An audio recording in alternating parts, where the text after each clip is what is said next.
Hi යාළුවනේ ඉතින් අද ඔයාලට කියලා දෙන්නේ මෙන්න මේ වගේ රසම රස පෑන් කේක් එකක් කොහොමද හදාගන්නේ කියලා. ඉතින් අපි එහෙනම් බලමු කොහොමද මෙන්න මේ රසම රස පෑන් කේක් එක හදාගන්නේ කියලා. ඉතින් මුලින්ම ඔයාලා මේ විදිහට ෆෑන් එක ලිපට තියාගෙන රත් වෙනකොට ඔයාලා මුලින්ම අපි කරගන්න ඕන අපේ පොල්පැණි මිශ්‍රණය හදාගන්න එක. ඉතින් පොල්පැණි මිශ්‍රණය හදාගන්න මේ විදිහට සීනි දාලා ඒ වගේම ඔයාලා මේකට වතුර ටිකකුත් දාලා මේ විදිහට හොඳට දිය කරගන්න. ඊට පස්සේ ඔයාලට පේනවා ඇති මෙන්න මේ විදිහට රන්වන් පාටට මේක හොඳට මේ රත් වෙනකොට ඔයාලා මේකට පොල් ටික එකතු කරගන්න. පොල් ටික එකතු කරගෙන මේ විදිහට හොඳින් කලවම් කරගන්න තමයි තියෙන්නේ ඉතින්.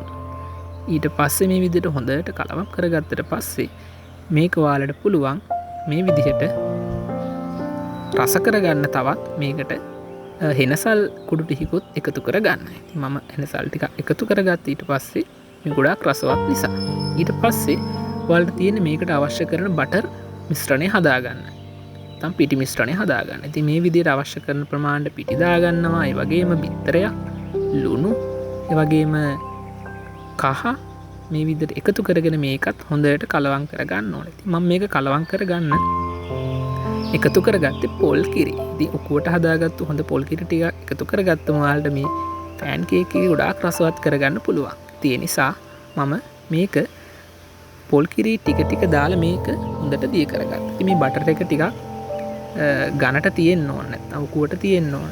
දියාරුවට අපි හදාගන්නේ නැහැ. ඉතින් ඒ නිසා මෙන්න මේ විදිහට අවශ්‍ය ප්‍රමාණය ටික දාලා අපි පොල් කිරි මේක හොඳට දිය කරගන්නවා. දිය කරගත්තට පස්සේ ඔයාලට පේනවා ඇති මේක කෑලි නැති වෙන හොඳට මේ විදිහට දිය කරගත්තට පස්සේ මෙන්න මේ විදිහට හොඳට මේක බටර් එක මෙන්න මේ විදිහට ඔයාලට බලා ගන්න පුළුවන්. ඉතින් ඊට පස්සේ තියෙන්නේ අපිට මේකේ ලස්සන රොටිය හදාගන්න තමයි ඉතින්. ඉතින් මේ විදිහට ෆෑන් එක රත් වෙනකොට ෆෑන් එකට අවශ්‍ය ප්‍රමාණයට අපි දාගෙන මේ විදිහට අපේ බටර් මිශ්‍රණය මෙන්න මේ විදිහට කරකවා ගන්න තමයි තියෙන්නේ. හරිම ලේසි නේද? ඉතින් විනාඩි 5ක් 10ක් වගේ කාලයක් ඇතුළත ඔයාලට පුළුවන් මේ ෆෑන් කේක් එක හදාගන්න. පොල් ටික ගාගන්න තමයි ඉතින් ටික වෙලාවක් යන්නේ.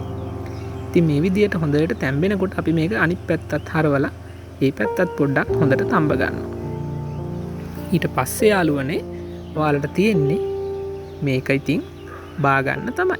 මේ විදිහට දෙපැත්තම හොඳට තඹ ගත්තම අපි මේ විදිහට මේක අරගෙන අපිට තියෙන ඊළඟට පොල් පැණි ටික දාලා ලස්සනට මේක හදාගන්න. ඉතින් බලමු අපි කොහොමද මේක පොල් පැණි ටික දාලා ලස්සනට මේක හදාගන්නේ කියලා. ඉතින් මේ විදිහට මම හදාගත්තු පොල් පැණි මිශ්‍රණය මේ උඩින් තියාගෙන අවශ්‍ය ප්‍රමාණයට ඔයාලට පොල් පැණි ගොඩක් තියාගත්තොත් මේක ගොඩක් රසවත් කරගන්න පුළුවන්. ඉතින් මේ විදිහට පොල් පැණි ටික තියාගෙන දෙපැත්තම එකම සමාන විදිහට මේක නමාගෙන අපිට තියෙන්නේ මේක රෝල් කරගන්න. එහෙම වුණාට පස්සේ තමයි මේක ෆෑන් කේක් එකේ ලස්සනට අපිට ලස්සන පෙනුමක් ගන්න පුළුවන් වෙන්නේ. ඉතින් මෙන්න මේ විදිහට මම රෝල් කරගෙන හදාගත්තු පෑන් කේක් එක තමයි මේ තියෙන්නේ. ඉතින් මේ විදිහට පෑන් කේක් මම කිහිපයක්ම හදාගත්තා.